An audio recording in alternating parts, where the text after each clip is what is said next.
வணக்கம் மக்களே. இன்னைக்கு என்ன சமைக்க போறோம்னு பார்த்தீங்கன்னா சால்மன், இந்தியன் சால்மன் இருக்கு. ஸோ ஃபர்ஸ்ட் க்ளீன் பண்ணிடலாம்.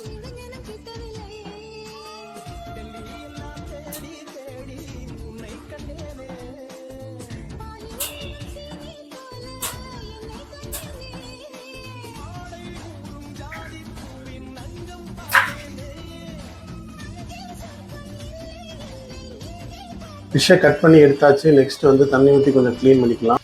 நெக்ஸ்ட்டு வத்தப்பொடி, கொஞ்சம் கருவேப்பிலை, உப்பு போட்டு ஆட் பண்ணிக்கலாம்.